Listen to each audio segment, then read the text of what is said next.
In a city in Hungary, a young man enjoys a successful career, plays sports on the weekend, and leads a full life despite having hemophilia. A little farther east, in Romania, his peer, who also has hemophilia, must limit his job opportunities because his knee joints are painfully distorted. The difference in the two comes from the standard of hemophilia care and access to treatment within each country. To address such issues, a series of meetings known as the Wilbad Kreuz Initiative are held every number of years, including in 2013 with the support of the EDQM, an arm of the Council of Europe. Each meeting results in recommendations that establish or amend minimum standards of care for hemophilia. The 2013 recommendations were later adopted as a resolution by the Council of Europe, thereby strengthening them. In 2016, the renewed process resulted in 12 new recommendations, which are introduced here.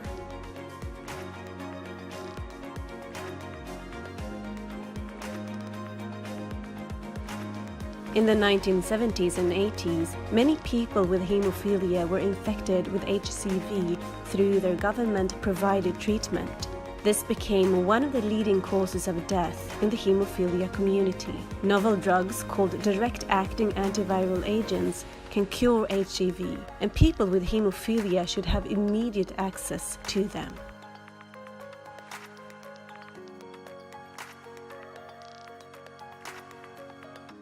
A good tender process that involves both patients and clinicians has proved to provide the best outcome in terms of access to the safest and most efficacious products.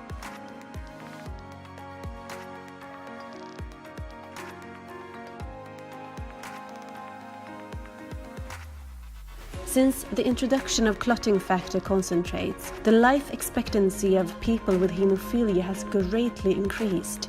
This brings along new challenges, and treatment centers need to partner with the appropriate general physician, like a geriatrician, to provide adequate care to the aging patient with hemophilia.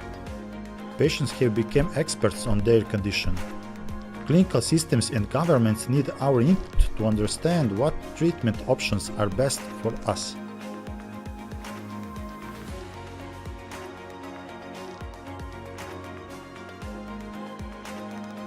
Standardization of quality of care will contribute to the reduction of health inequalities across Europe and will ensure patient access to treatment and care is harmonized within each European country.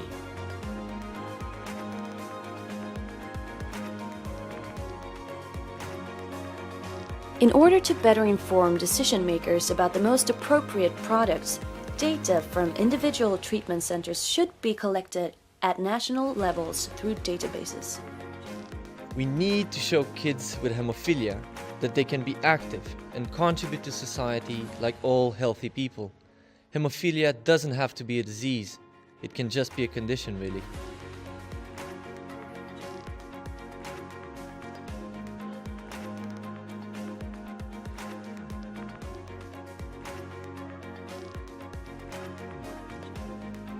Antibodies, called inhibitors, are today's main challenge in hemophilia treatment and care, and we still don't understand enough about them. Patients and parents should be involved in discussion regarding product choice and usage in the early period of treatment. Approximately 30% of people with hemophilia will develop inhibitors to their treatment, but the majority of patients with inhibitors will start responding again to treatment after immune therapy induction. Although this may be expensive initially, it's likely to prove cost-effective in the longer term. The EDQM have recommended that patients with inhibitors receive ITI since 1999, but it's still not readily available in many European countries.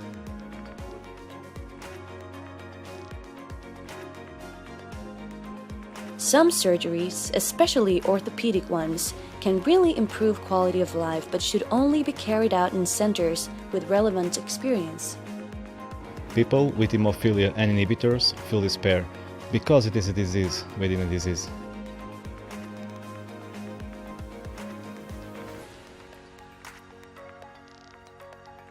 Results should be used to identify carriers among women in a family and help them navigate their health and reproductive choices.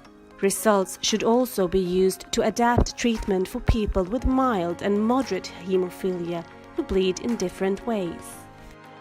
This is significant because it will lead to better treatment outcomes, and it also represents the whole community, including women with rare bleeding disorders.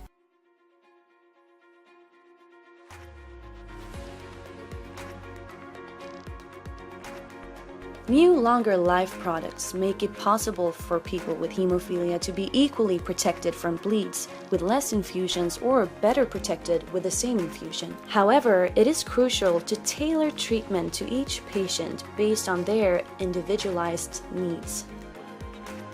Access to quality treatment makes a difference between living a normal life or living a one in pain and disability. I know treatment is expensive, but I want to live.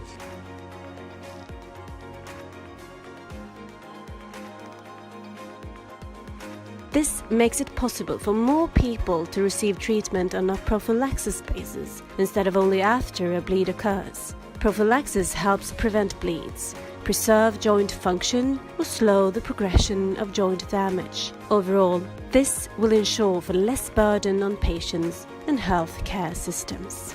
The road has been long, but much has been achieved.